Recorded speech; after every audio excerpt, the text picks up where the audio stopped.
Terve Zakopane, Zakopanski. Täna on siis minek ujuma siia basseinidesse ja sulistama. Tunne on, et nagu ma oleksin selle ära teeninud. No nüüd ma olen siin kassade juures juba välja tulnud, et siit on hinnakirja ka näha. Et ma võtsin siis 2,5 tundi seda spaalõbu ja 79 slotti siis oli tavaline pilet. Et mis seal siis need atraktsioonid olid? No, toludel oli kõvasti panustatud, et väikene kollane järsk, siis sinine tolus, punane ja roheline oli kõige pikem. Muidugi nende pikkade toludega on see asi, et ega seal need järjekorrad on ka pikad, et ala mingi 19 minutit seisin selle kõige pikema ja ägedama tolu taga järjekordas. No sellest sai peaaegu minut aega sealt sõitu alla. Siis ujumisbassein oli ka standard, see polnud eriti suur, see oli mingi 25 meetrine. Äge oli seal Tarzani ronimine seal ujuvate saadekeste peal. Ja siis väljas oli suur bassein, kus sai niisama mullivannis olla ja igasuguseid muud, mis spaades ikka on. Et selles suhtes oli päris lahe, et no elu kõige ägedamaks spaaks ei tea, aga kindlasti vahva.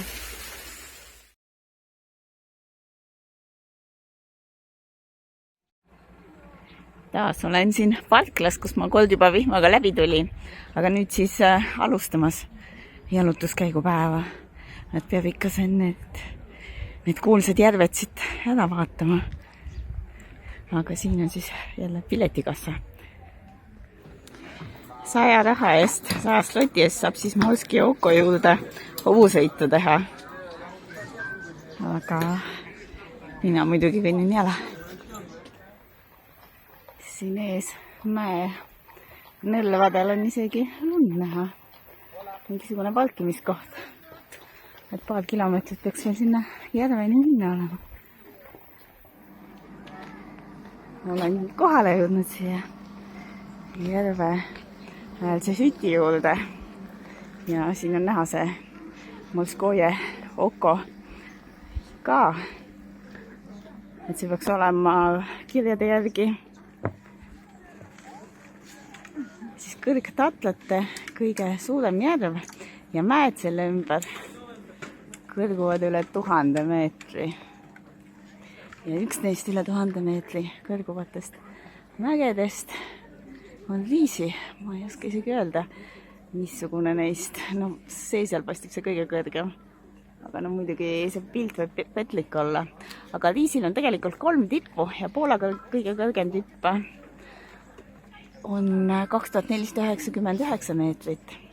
Aga see järv, Moskoje Oko, asub 1395 meetri kõrgusel see pind. Ja Moskoje Oko tähendab tõlkes meresilm. Ja miks ta meresilm on, no kes seda täpselt teab, aga legend räägib sedasi, et kusagilt silt alt pidavat minema käik kusagile mereni. No ma vaatasin kaarti, et kõik mered paistavad päris kaugele, et tekib küsimus, et no kus mereni, siis Läänemereni või Vahemereni või hoopis Musta mereni.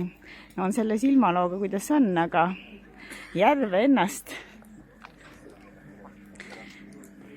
Wall Street Journal 2014. aastal nimetas selle maailma top 5 ilusaimaks järveks.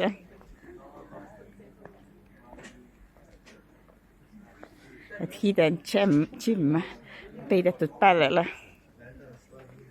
Ja siit vaadates seda vaadet saab vaadu küll, et on tegemist pärliga. Või samas kõike neid rahvamassi vaadates, mis siin juba hommikul enne 9:30 on, no kui peidetud see pärl ikka on. Aga sellest hütist, selle kohta, see asub 1405 meetri kõrgusel, 10 meetrit kõrgemal kui järvepinda. Ja selle hüti kohta siis nime olevata saanud 1805 mees, kes uuris seda kanti.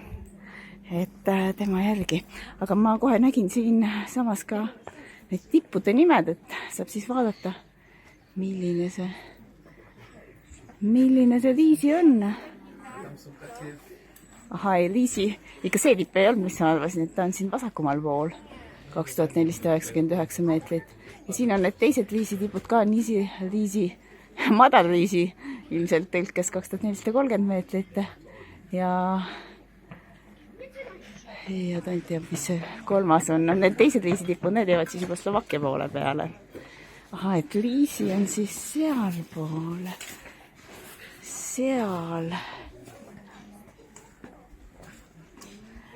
Mitte see kõige kõrgem, siit mis nüüd paistab, see kõige kõrgem peaks olema üks teine tipp. Aga see sealt paremal pool, kõige kõrgemast paremal pool on siis Poola kõrgem tipp, Liisi 2499 meetrit. Siin paalis saab siis keha kinnitada. Cash only, sularahaga ainult. Ja mis siin teisel pool siis on köök. Köögist ilmselt antakse siis söök kätte. Ja paadiala. No kohe siit mõnusa vaatega järvele ja mägedele.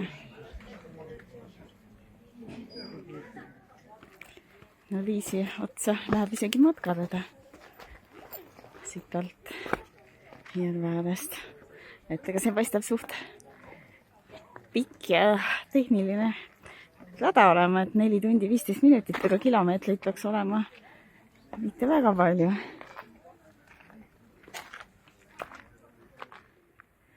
No väike kaugem vaade siis ka sellele hütile või hüttidele jutumärkidest päris uhked majad ja seal on näha siis, rahvast on juba kogunenud istuma, kui palju.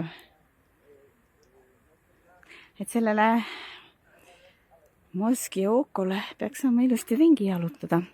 Siit see rada läheb küll Liisi tippu ja mul alguses oli, tähendab, kui ma seda reisi plaanisin, väike mõte ka, et võib-olla läheks sinna Liisi tippu vallutama.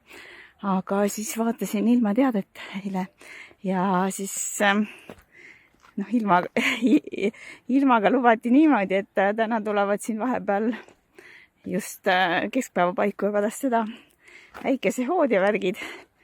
Nii et siis ilmselt ei ole tervisele kasulik sinna ronida, et ma juba natukene seda, üksjagu sinna saab rati otsas ronides sain tunda, kuidas see kettide otsast tuldimine on ja vihmaga seal küljes küll ei tahaks lippuda, ammugi siis veel äiksega. Aga tulin hommikupoole, et nautida siis seda hommikust suhteliselt siiski ilusat ilma ja mõte oli jalutada ringi sellele peale selle Moskva Okole ja siis seal tagapool peaks olema üks teine järv ka, et ma lähen vaatan, kas äkki jõuan sinnani ka. Katsusin seda vett, vesi tundus jaheda võitu, et ujumas selles järves ei käida, aga siin on mingisugune teine põhjus. Mitte, et vesi on külm, aga mingi teine põhjus, miks ei käida. Et olevat see algselt olnud järve nimi, mitte siis meresilm, vaid hoopis mingisugune kalajärv või midagi selles stiilis. Viide kaladele, et hästi rikalikult forelli populatsiooni olevat siin. Et juba selle teise järve juurde ronimine on siuke paras tundimine. Mingid tüübid karjusid, et is it worth it?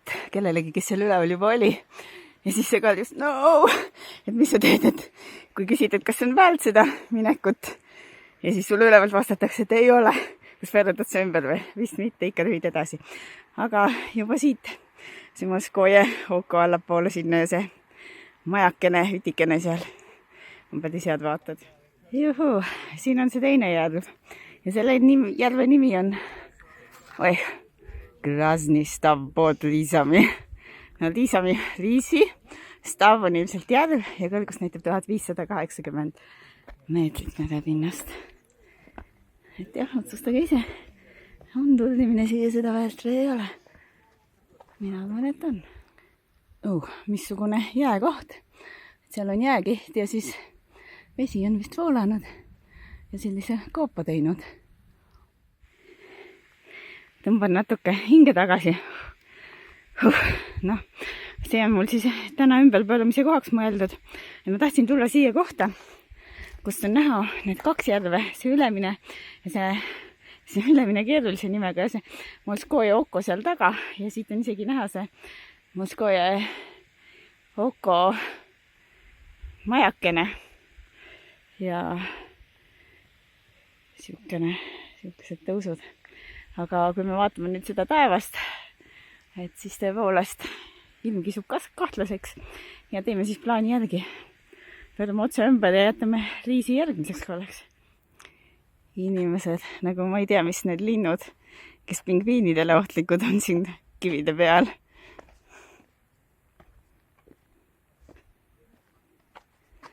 Siit ma saan siis tagasi vaadata, et see jääaukoopaga on siit ka näha, sealt siis veits kõrgemale ronisin. Aga no siit tippu minna ikka annab.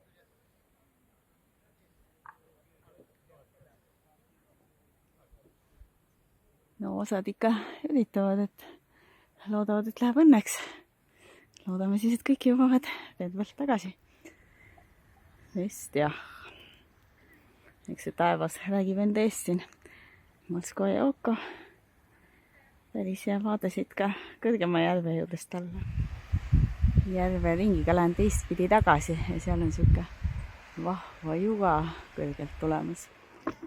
Ja viisi ning kõik need teised tipud on paksu pilve mattunud. Aga rahvale ei tee need pilvemassiivid igatahes midagi, et keskpäev on umbes 12 minutit puudub keskpäevast ja kus nüüd on siin rahvast. Vaat, miski pisuke järveke ka, mis mul ennist märkamata jäi.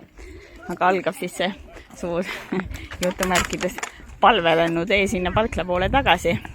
Et noh, tegelikult see ei ole nii hull, kui ma võib-olla kirjade järgi arvasin, et kõik blogipostid ja asjad kirjutasid, et väga igav.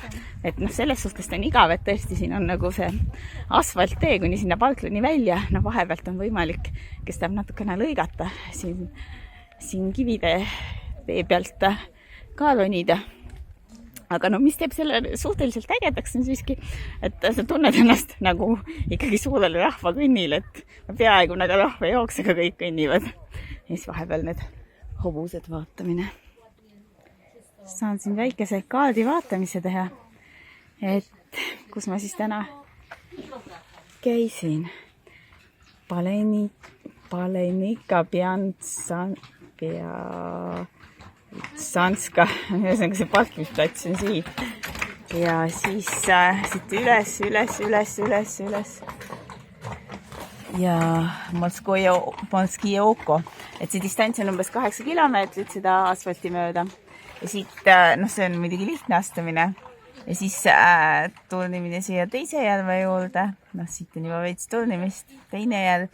Ja mina läksin siit veel üles poole juppikese.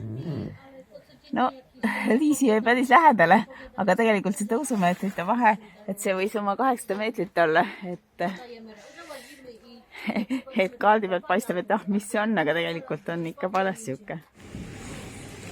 Jah, teisel päeval või noh, üle päeva siin parkinglotis niimoodi, et vihma sajab. Vist sai õige valik, et täna sinna mäe otsa ei läinud.